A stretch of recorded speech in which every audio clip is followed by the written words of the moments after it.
Here we go, here we go, here we go, here we go. This is it. This is Top Flight Time Machine. I am Andy Hotbody Dawson. Bow, bow, bow. I am Sam Nifty Delaney. So what? Welcome along. It's the Friday morning episode. You get it on Thursday evening if you are a subscriber to our IFS Patreon service. And if you are a user of YouTube, you can watch this episode play out in vision as well as audio on YouTube. Hello there to the very small number of people who take up that option. Hi. I mean, a lot more people listen to this and hear us plugging it than then go to YouTube and watch, which says a lot for how repulsive we are to look at visually. Definitely. People know they've got the option. They know it's free, and yet they choose not to. Interesting. Very interesting. Speaks volumes. Fruit flavored cordials. What's your favorite?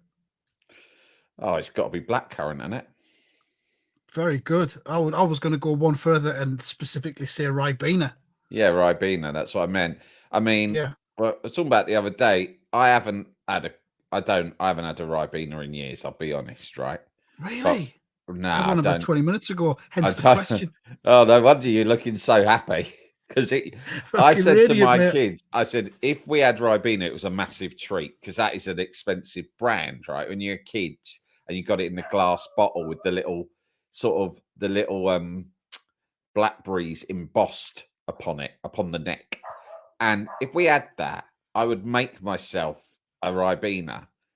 And as I chugged it down, because you know me, I wasn't going to fucking sip the cunt. I was going to do a pint of it and fucking down it, right? I'm not a sipper.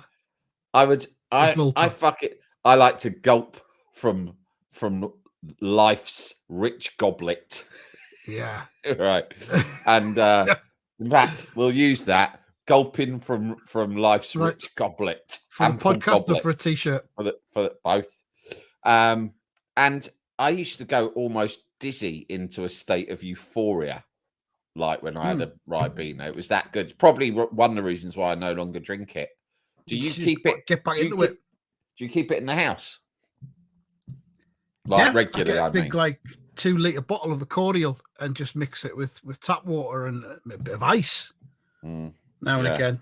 So you are like me, a Ribena. In fact, I'll go for Ribena Light, Sam, because obviously the Ribena is the standard is riddled with sugar, and sugar is our enemy. Yeah, I mean that's why I don't. That's why I don't have any cordials, because I have enough problem handling my sugar habits anyway. And I just figure cordial is just extra sugar I don't need. So I steer clear of it. But here's a question. When you pour yourself a glass of delicious fruity Ribena, roughly, you can describe it in imperial or metric, or just use your finger and thumb. Roughly how much of the cordial do you pour into the bottom of the glass? Right. Well, it's always a large glass, like pint-sized glass. Pint-sized, or equivalent. I would say probably about 1.5 inches. 1.5 inches. It's fairly strong. That's about that. Yeah. Oh, I've got a glass here, actually. I've got a glass here, Andy. One of them. Yeah. I'm going to move my finger up glass. This is a good incentive, if you're listening, to tune in on to our YouTube version of this. Because we're about to do this live, okay? My finger is going to stop at the bottom of the glass. I'm going to move it very slowly upwards. When I get to the level that you would pour your Ribena into, just say stop. Okay, here we go. Stop. Okay. Yeah, that's a bit less than 1.5 inches. That's more like 1.5 inches for a pint glass. That's a half size. Oh, I see. Right. Yeah. Okay. But what I would say, I would add a caveat. If it's a gulping occasion and I want to down it in one, I'll have less cordial, because then it's about hydrating. And of course, hydration is a very important part of this podcast. If I'm looking to hydrate, I just want a tinge to add some flavor. Yeah. It's not about the enjoying of the Ribena itself. It's an emergency drink. Do you find raw water quite boring? Water. Yeah, water. Do you find that boring? No, I like it. Do you? I like it. It's got to be cold, though. It's got to be cold. Yeah. Straight from the tap. You let the tap run a bit. Yeah, I don't put my mouth under the tap. Yeah, I pour it in a glass. But yeah, Yeah, I yeah. let the No, tap but run a what I bit. mean is you don't use a filter. You haven't got like a water filter jug on your side or something. I've got a water filter jug for boiling water for tea. Oh, coffee. okay. Right, But if it's just to drink water, no, I'll have it out the tap. I don't mind. I don't mind drinking little bits of worms and things and sediment. And it's good for you. It's good for you. The main thing about water filters for me is that I cannot be fucked. It's fucking like Lampardy as well, isn't it?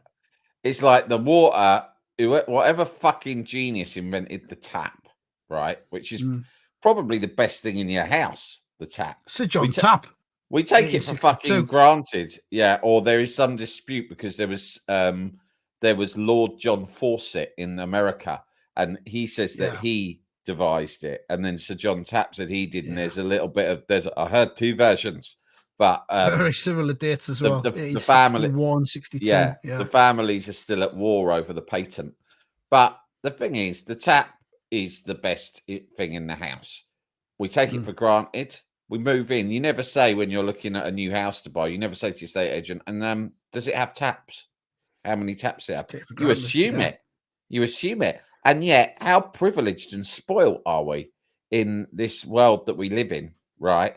That we take it for granted. We don't even fucking ask that there will be a metal pipe, right, in not just one room, but in several rooms that you simply gently twist and fresh drinkable water emerges instantly. Fucking instantly, mate. We are living in the good life. It's fucking... We live in Xanadu. This is the stuff of our ancestors' fucking fantasies, right? We just go down to the river, didn't they? Or the well. Yeah, and drink fucking... Get the water. It weren't even that long ago either. If you read Quincy Jones's, I think it was either his autobiography or that series of like really brilliantly deranged interviews he did a couple of years ago, which, by the way, we should deep dive. He was going down. He did a few. He was doing a publicity drive for something, and he did a number of interviews, and every interview was madder than the next. I mean, I think GQ was the seminal one. It was like a long read, the GQ one, and it was pretty ridiculous. But yeah, we should go back to that. We will. Yeah. My favorite sort of tweet response to that, because he was saying so many controversial things, and and someone put on Twitter like, question, so Quincy Jones, tell me about working with Stevie Wonder, and his aunt, and it says Quincy Jones, the Beatles faked the moon landing, because everything he said was a pop cultural / political huge bombshell revelation. He was unable to for anything to leave his mouth other than bombshells. He was dropping bombs left, right, and center. And because he's Quincy Jones, you kind of think, well, who knows more? What living person has seen more and done more than Quincy Jones? There isn't one, is there? So I don't think so. You have to you have to take his word as sacred. You do. You do. It is worth us doing at least a one-off history box episode on that GQ interview at some point. I think possibly it is, yeah. But I've got a list. Yeah. So, go on. I can't remember why we were talking about it. Oh, he used to eat rats. He said he went down to his mum would send him and his brothers down to the river to catch rats and eat them. Right. And we're talking about the 1950s. Yeah, that's probably like level 2 on the revelations in that interview. It's not like a top one, but the reason I brought it up is us taking taps and water for granted. And there's people going, oh, I'm not sure about that water. I'm going to put it in a special jug that takes out the dirt, right? Yeah. Whereas Quincy Jones is like, a special jug to take out the dirt? Man, it was only yesterday that I was going down to the river to catch a rat and eat it for my dinner. And you're worried about microscopic particles in your motherfucking water? Try eating a rat fresh out of the fucking mud on the riverbed. Live, motherfucker. I pick it up and eat it like a corn on the cob while it's wriggling in my fist. Ozzy Osbourne taught me how to bite the head off. And then after that, you could just suck out the meat through the neck hole. we're talking, and it like I know it's a bit of an old hackneyed thing to say, but it didn't do him any harm, did it? No. So what if you do have a water jug, fine. I'm not judging you for it. I can't be bothered with it. And also, there's something exciting to me. I'm excited by the process of turning on the tap, waiting for a few seconds with your finger under it till it gets nice and cold, and it just drinks straight out and then straight in my belly. I just think that's so much. I think it's fun, right? I think drinking water from the tap is fun, and also if you have it in a jug, it does go tepid. It does go tepid, mate. It does, and then you've got to get ice out the freezer, and then have you got enough ice in the freezer? And you got to keep stocking up on the ice. I've only got the water jug because of I'm worried about lime scale in my kettle. Oh, I see. And it helps with that. That's a good idea. So if you're putting filtered water, I have lime scale issues in my kettle all the time. Yeah. I was just going to say, do you know if do you live in a hard water area or a soft water area? Do you know? London's a hard water area. Is it? I've got no idea what level of hardness my water is. We get our water from the Thames, which is the hardest river. It's the hardest river. Obviously, the water's hard down there. Do you know what I mean? Did you see Russell Brand being baptised in the Thames? I heard about it. I didn't watch the video of it. Bear Grylls did it for him. Bear Grylls did it. Yeah. I tell you what, that about fucking sums that cunt up. Do you know what I mean? Say no more. Say no more. Fucking Grylls. As if there wasn't enough fucking pollution in the rivers already. You've got Bear Grylls in there and Russell Brand with their tops off, having a cuddle. Oh for goodness sake. Bear Grylls is the chief scout of the Scout. I know. Scouts. Well, I always thought that was iffy. And now this, I think if you're the Scouts, you've got to sack him because I just think that's, like Russell Brand. Yeah. Many allegations, let's say. There are a huge amount of allegations. And okay, fair enough. He hasn't been prosecuted yet. But from a PR perspective, it's probably best for the leader of the Scout group to maybe not publicly baptise the cunt in the River Thames while those allegations are still hanging over him. That's what I'd say. At the very least. Yeah. We've talked before about the video of him when he drinks, that bee stings him in the face. Yeah, we have. Yeah. Well, why are you before? I know. It's just a reminder for everyone to look at it. It's always worth a look. Just Google Bear Grylls bee sting and then watch your evening improve immediately. That plus a glass of moderately strong Ribena made with tap water, and fuck me, life is fucking happy again. Also, that goes back about 10 years now to an interview I read with him where he said that he wakes up. He's one of these I wake up at 5 a.m. types. Yeah, obviously. And he says, my alarm clock goes off, except I don't call it an alarm clock. I call it an opportunity clock. Yeah. Fucking hell. I know. I mean, you got to fucking worry about the state of the Scouts. I was in the Cubs really briefly. I never got string vested. What 1 week I was in the Cubs for? Yeah, I had the same thing. I was in 1 week in one, and I didn't like it. And then about a year later, I joined the other one. So I was in 5th, 9th, didn't like it after one session. Then a year later, I thought I'll try 4th, 21st. Apparently that one's better, right? Right. But I lasted there 3 weeks. But it was like school, but rougher. Like I saw a fight break out, and one kid because the thing is, it's all kids from different schools. So it's a fucking tinderbox situation, isn't it? It's like the Balkans prior to the Second World War. Exactly. It's a powder keg. It's a powder keg. I walked in. I said, "What's this? This is like the fucking Balkans, you cunt." Right? And my question is, who's going to be charge of you?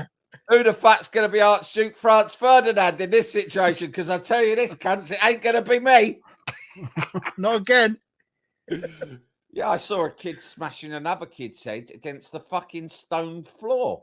And I was like, I was turning to my mate because I had mates from school who'd encouraged me to come down. They said it was a right laugh. I was like, I remember looking at them thinking, what the fuck is this that you've got me involved? I see you differently now. I was like, this isn't good. This is bullshit. But I must have told you the week that I gave up, I stuck at it for another couple of weeks, and they were building up to investment, or as Archie Buchanan used to call it, string vestment. One of his best jokes. Have you been string vested yet, wee man? Right. And so we went down to the park to play fucking like rounders, and we were all queuing. The batting team were queuing up, standing in the line, waiting for your turn. I got to talk. I was still the new kid, and I felt that there was still some wariness towards me, and maybe I needed to prove myself. And I thought, right, I'm not bad at batting in rounders. So what I'm going to do is, it was a longer bat. It was more like a baseball bat, right? Which I wasn't used to using at the time. And I thought, I'm a short bat man.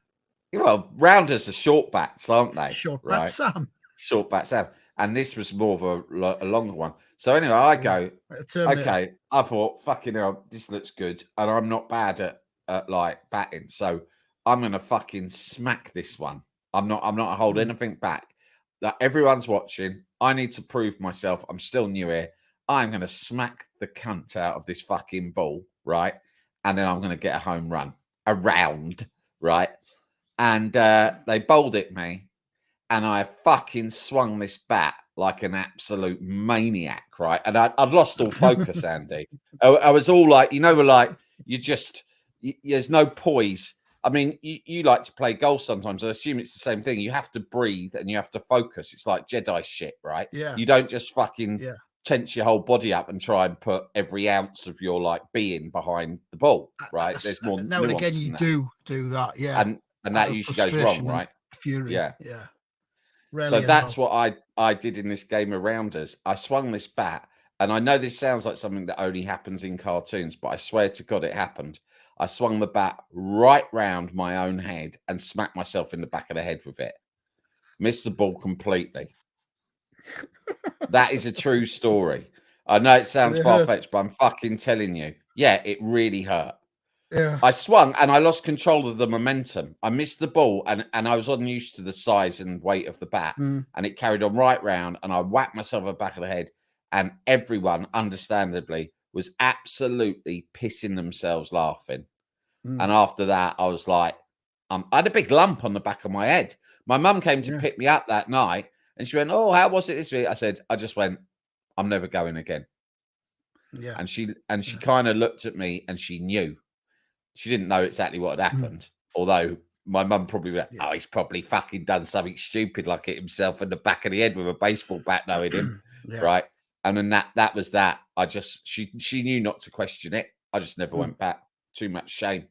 You'd gone down a cul-de-sac of wrong, and it wasn't for me. I didn't fit in. I did not fit into the Cub organization. What about you? I went once, and it was all right, but I didn't enjoy. But yeah, there was that vibe about it. It was kind of like it was a kind of a hinterland between school and the army. It was like prison. It was like fucking prison. And they tried. This was just the Cubs. This wasn't the fucking. I know the Scouts. Then it gets really this fucking. This is the starter level. And like, I mean, we'll get emails from listeners, I bet you, about violence at their Cubs. Right? It was fucking mad. Yeah. And it's like you can't bring different elements of the local youth together under one roof for just one evening a week and think that they're all just it's all gonna be harmonious, right? It's not. There's gonna be fucking aggro straight away. It wasn't pleasant. I went once, and like I said, the vibe was off. The vibe was off. Yeah. And when I got home, I realised that I'd missed the first 15 minutes of a new sitcom starring Andrew Sachs of Fawlty Towers Manuel fame, where he played a dead fella who'd just gone to heaven. And it was called something like Dead Earnest. and I'm going to Google that because I need to know more about it. It might be on YouTube. I've talked about this before, I'm sure. We've talked about everything before on this. I've got a Telly-related memory to do with Cubs you've just reminded me of, but I'll tell you afterwards. I thought I don't want to miss the rest of this series of Dead Earnest. It looks really good. Yeah. February 1982. Andrew Sachs in the role of Ernest Springer. Ernest wins £500,000 on the football pools. Unfortunately, he is killed by a blow to the head from a stray champagne bottle cork. He subsequently ascends to heaven. There we go. I don't know. I'm going to talk about the rest of it, but yeah. How can you not want to watch that every week? Well, my Telly-related memory associated with Cubs, and I've just checked the year, it would have been 1984, was Scully, which was that an Adam Bleasdale show?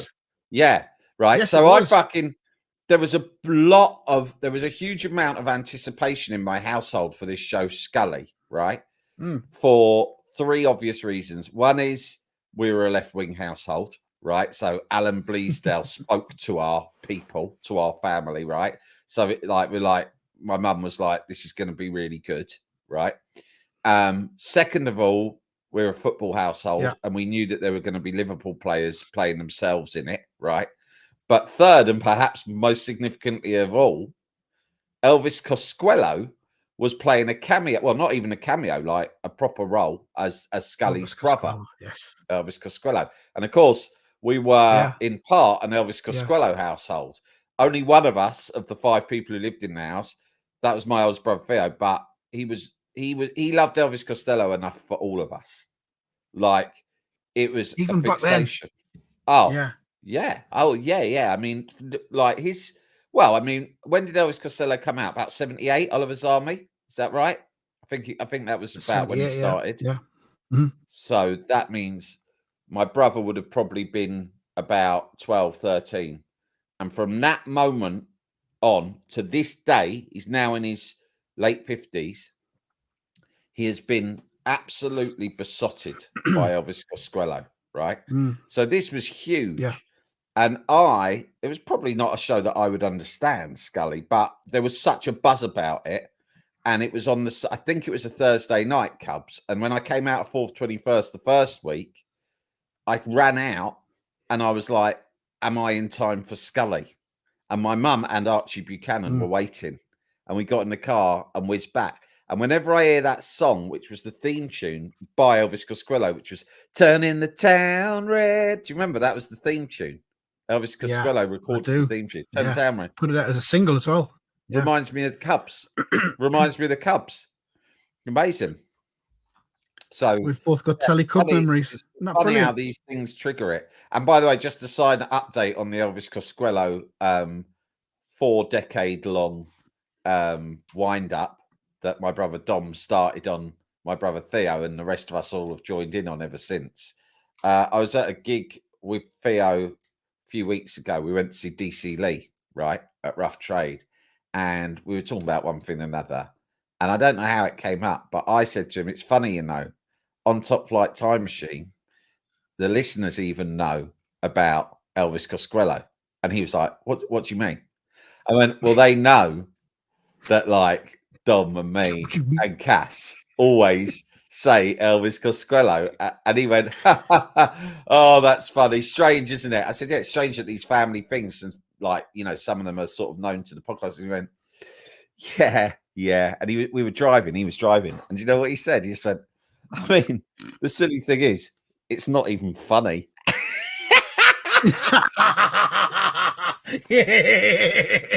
Yes. Yes, it is. It's not even funny.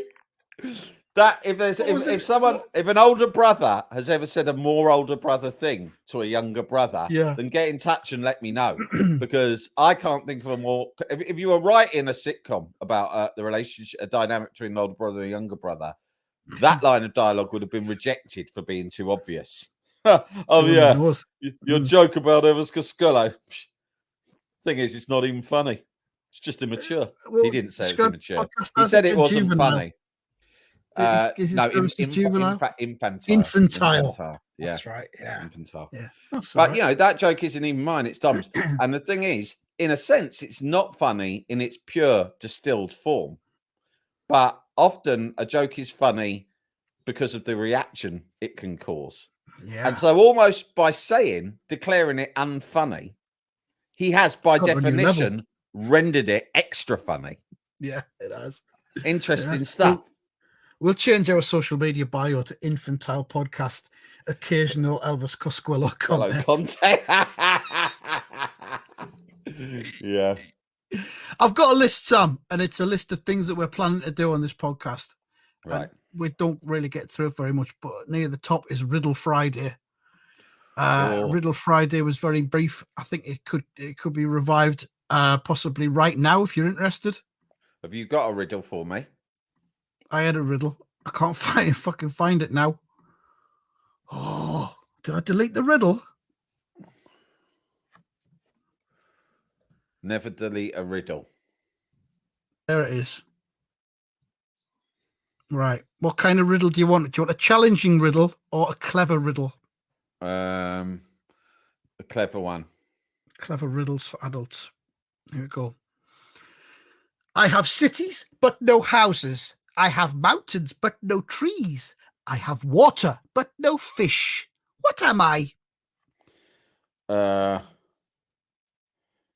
You're right. You got cities with no houses, water with no fish. But what was the middle one? Mountains with no trees. Well, loads of mountains don't have trees. I've no idea if that's true. So mountains, cities, and water. Oh no, no houses, mountains, but no trees. Water, but no fish. It's a map. It's a map. It's a fucking map. Are you I would have enjoying got Riddle that. Friday? Yeah. Oh, do you want another one then? Yeah, go on. What belongs to you, but everyone else uses it?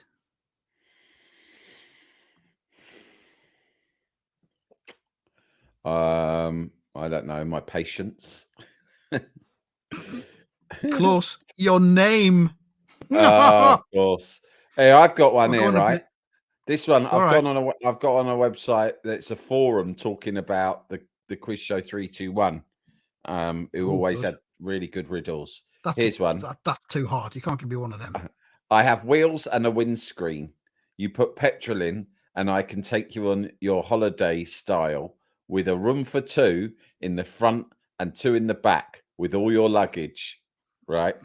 But you've got to now try and solve it in the way that Ted Rogers would try and solve it with the contestant. Now, let's look back on it. So he says he's got wheels and a windscreen. Maybe that could be a car.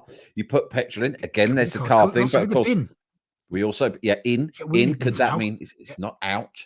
I can take you on your holiday style. Does that suggest it's something to do with espadrilles or flip-flops? Holiday style could be clothes. It could be a wardrobe of clothes, perhaps, maybe. One of those rails of clothes with wheels, perhaps something like that. Not sure. What else have we got? Well, I'll tell you, right, what it is, but they don't give an explanation. It's a bin. It's a bin. It's Dusty the bin. Yeah, it's Dusty Bin. They've just described a car and it's the fucking bin. I have wheels and a windscreen. You put petrol in. I can take you on your holiday style with a room for two in the front and two in the back with all your luggage. That is bollocks. Absolute fucking bullshit. I mean, sometimes I get angry thinking about 321. Yeah. It was really frustrating. Is the video on YouTube of that? Is the footage? Is there a link? No, I just found it on a chat forum, but there is loads of 321 footage on YouTube if you ever want to watch. If you want to get yourself fucking angry, watch it. Yeah. No wonder they had the fucking riots and everything in the early 80s. Yeah, it's because of that. That fucking triggered it. Brixton, all of them. Yeah. They all started on Saturday nights at about 8:30 when 321 had just finished. People were fucking trying to hunt down Dusty Bin and Ted Rogers and kick their fucking teeth in. Let's do some predictions. Yeah. Okay, we're approaching the penultimate weekend of the Predictions League, and I'm going to ask you Wolves versus Crystal Palace. I would say that would be Wolves 1, Crystal Palace 3. Crystal Palace currently the best team in the Premier League. Yeah, this new manager, I don't know what his name is, but he's done really well. But I think it will be 2-1-1. Okay. So, of course, says 1-0. Nottingham Forest versus Chelsea. I'll go first on this one. Forest need a win, really. Chelsea going well, though. I think this will be 3-1 to Chelsea. I'm going to say 2-1 Chelsea. West Ham versus Luton. All kinds of emotions there this weekend. Yeah, I think I'll say 2-0 West Ham. Luton need a win, though, don't they? We do, and we've given up completely. But nevertheless, I've just got a feeling. Last game of the season at home. I'm going to go 1-0 Luton. Okay. My team for the rest of the season is Fulham, apparently, and they've got Manchester City. Yeah. They've got Manchester City. I don't know why I'm pleased by that. I'll go 3-0 Manchester City. Okay, I'll say 4-1. Wow. Finally, Newcastle United, and they're at home against Brighton. 2-0 to Newcastle. 2-0. I'll go 3-1 to Newcastle. That's it, mate. That's your lot. That's the episode. Anything else you wanted to bring to our attention? No. Well, there probably was, but I've forgotten. I feel like we've done we've fulfilled our obligations. Yeah. Yeah, we've had a couple of technical issues. It's been annoying, to be honest, but there you go. Thanks very much for listening, and goodbye. Goodbye.